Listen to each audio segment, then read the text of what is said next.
Partout dans vos communautés, là, vous ne savez pas, mais il y a plein de gens qui attendent que ça. Ça crée une synergie. Les gens s'impliquent parce qu'ils y croient.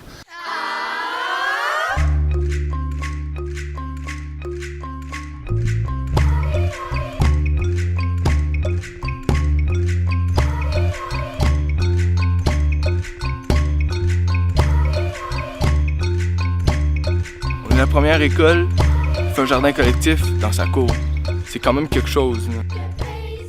L'école Hélène de Champlain fait partie d'un vaste réseau d'établissements québécois qui œuvrent pour un monde écologique, pacifique, solidaire et démocratique.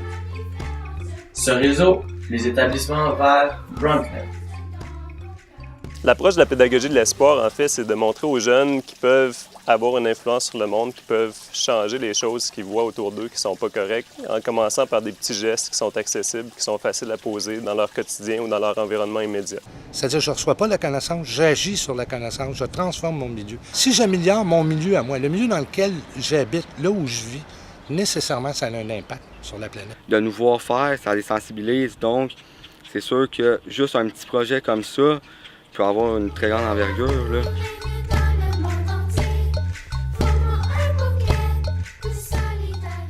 Quand on parle des problèmes d'alimentation dans le monde, je pense qu'il y a un lien direct à faire avec le fait que souvent ici, on est un peu déconnecté de nos moyens de production. On peut avoir l'impression de ne pas avoir d'influence sur la nourriture qu'on mange, mais en commençant par des petits gestes, cultiver un potager, ça nous permet de reprendre le contrôle sur ce qu'on consomme. Tout de suite, en partant, ce qui s'est imposé, c'est que ça serait des légumes bio, que nous devions avoir le moins possible d'empreintes écologiques.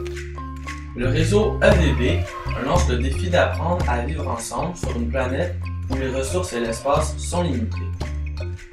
On met des engrais biologiques le plus possible. Le légume est meilleur, puis c'est un geste pour les générations futures qu'ils vont avoir un terrain non contaminé. On refait le cycle dans le fond. On récupère l'eau de pluie, on produit ici, on donne à la cuisine va au compost, ça l'aide à refaire nos plants. On a recyclé l'asphalte qu'on avait brisé pour faire la serre, puis on l'a remis en plate-bande.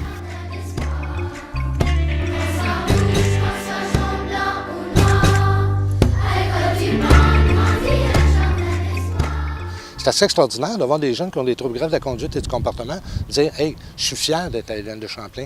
Je suis fier que les gens reconnaissent qu'on est capable de faire quelque chose. » Mais là, on a vraiment un but, c'est aider le monde qui nous entoure. Ici, on envoie 80% de nos récoltes. L'autre côté de la rue se trouve l'entrée de chez nous. Ce projet vise à la sécurité alimentaire des gens du quartier. Donc déjà, ça, c'est un geste concret. Alors, on plante une pomme de terre et on sait que ça va nourrir des gens. Donc, c'est de l'action concrète. Dans ce sens-là, c'est porteur d'espoir. Dans un EVB, on pose des gestes concrets pour contribuer à la construction d'un monde meilleur. Un établissement EVB est ouvert à la communauté et affiche ses réalisations avec fierté.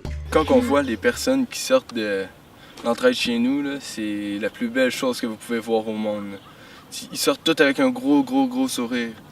Ce qui est merveilleux, c'est que les jeunes s'investissent dans la terre ici et ça a une répercussion directe dans la bouche des gens de l'autre côté. Ça, c'est vraiment important pour nous. Ça paraît quand on les aide, le monde a beaucoup plus de sourires puis tout, quand ils sortent de l'entraide. En agissant sur le réel, en transformant les lieux dans lesquels ils vivent, ils laissent leur empreinte. Et tout ça est en lien avec l'estime de soi. Ils sont là aussi pour apprendre le travail d'équipe. C'est important parce qu'ils travaillent tout en équipe. Les habiletés sociales, ils travaillent aussi sur eux-mêmes. En plus de l'environnement, ça aide beaucoup l'école, tu sais, puis ça aide les jeunes.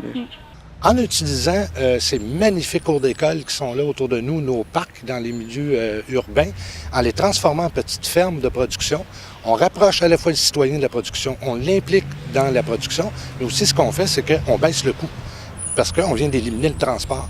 Alors qu'on produit suffisamment de nourriture pour nourrir tout le monde, il y a quand même près d'1 milliard de personnes sur la planète qui ne mangent pas à leur faim.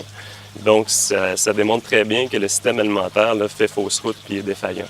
C'est tellement grand qu'on a l'impression qu'on ne peut pas agir, alors que c'est totalement faux. Quand tu t'occupes de tes affaires chez vous, tu agis sur la planète. Quand on check ça, on s'aperçoit qu'on est capable d'influencer d'autres écoles à faire la même affaire que nous.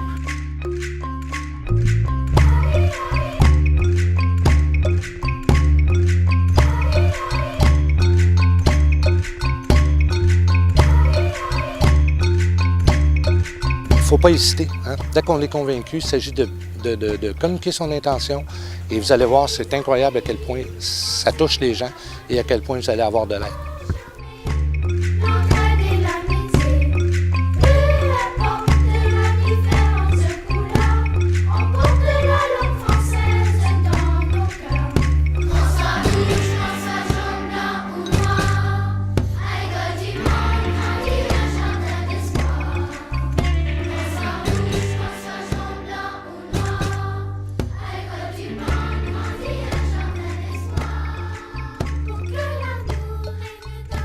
Ce groupe de jeunes-là qui quittent cette année, ils ont remporté 4 prix nationaux. Et ce qui est intéressant de considérer, c'est que dans la plupart des cas, leurs concurrents, si je peux m'exprimer ainsi, c'était des écoles privées, des gens qui avaient des moyens extraordinaires. On a pas mal tout un trouble de déficit d'attention. Pas mal, je dirais même tout. Même les profs. Espoir! Ça nous aide pas mal à nous concentrer. C'est comme, puis il disait, on est dyslexie, pas dyslexie. Oh! Pas cool! Pas cool! On peut faire un trou, tout le monde va faire un trou. Là. Tu peux faire mon trou, t'as déjà des doigts sales.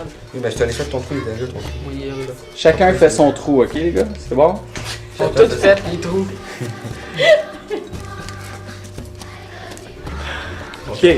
J'en ai fait un. Là on plante.